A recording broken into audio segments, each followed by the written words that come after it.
Hey, welcome back to my channel. Today I'd like to talk about Six Underground. I got to check this movie out last weekend with my wife.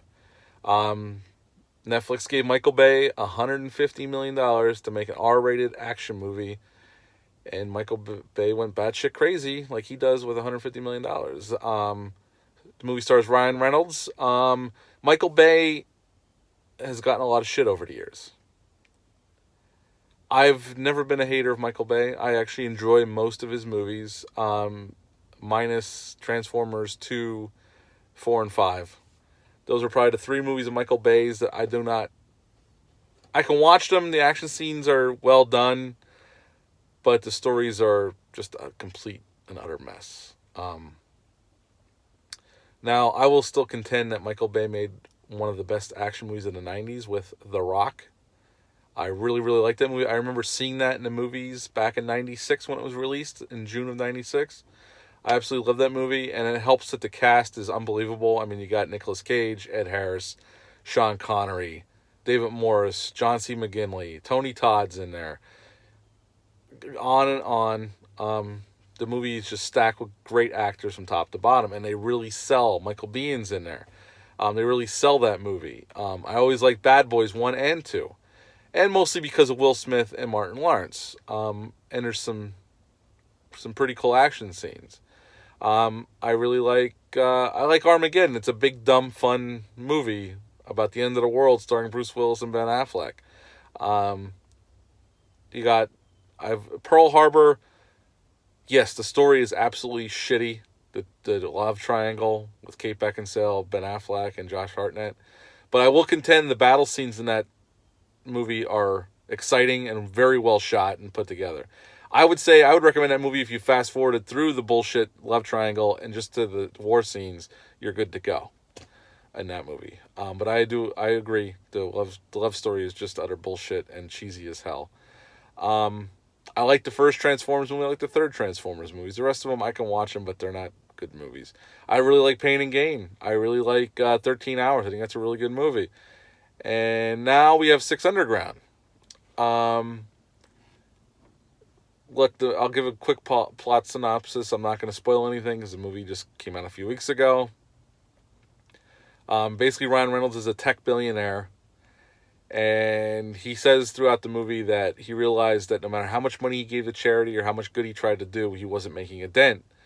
And he came to the realization the only way to make a dent in the world is to recruit 5 other people with skills, create basically his own hit squad, and he's going to go after the worst people in the world and get rid of them. That was the way he sees that he can help the world. And in the beginning of the movie, we're introduced to the squad, and they're in Italy, and right after the movie starts, they're in a car chase that goes on for about 15, 20 minutes. And this being a Michael Bay movie, a lot of people get shot. The movie's very gory and graphic. A lot of people get shot in pretty ways, and a lot of shit blows up. And it's a very exciting car chase. It really is. The action in this movie, the whole movie looks beautiful, as you would expect from a Michael Bay movie. The production design and the way he handles the look of the film is impeccable. That's one thing about Michael Bay. You can never say the movie's not good looking. All his movies look great. Where the problem lies with some of Michael Bay's movies, and this one is no different, is the way he cuts the action together. All the money's on screen, you can tell. But some of the scenes are cut in such a way that I just feel like I can't see everything that's going on. Like, you're spending all this money and all these awesome stunts are going on, but I can't see some of it. So yes, it's a little too tightly cut for sure. Too much quick cutting. So that's one of my problems with the movie. Some of my other problems are some of the script issues.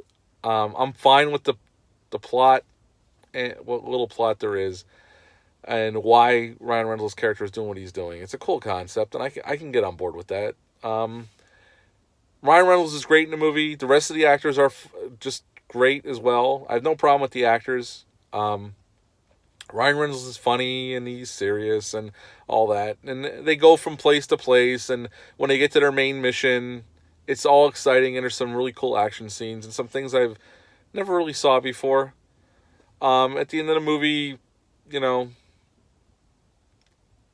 Ryan Reynolds' character learns a lesson. Like he says in the beginning, we're not family. We're here to do a job.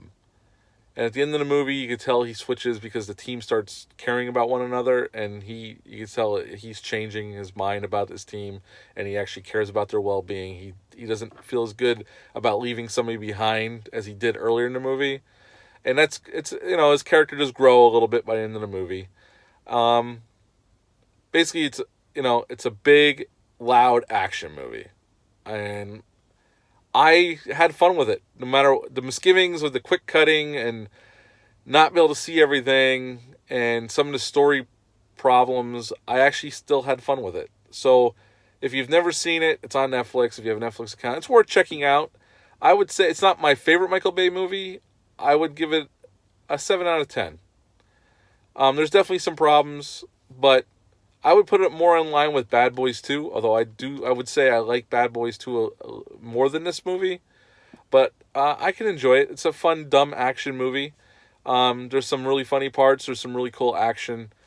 There's pretty girls, all the stuff you would expect in a Michael Bay movie. A lot of shootouts, a lot of explosions. It's all there.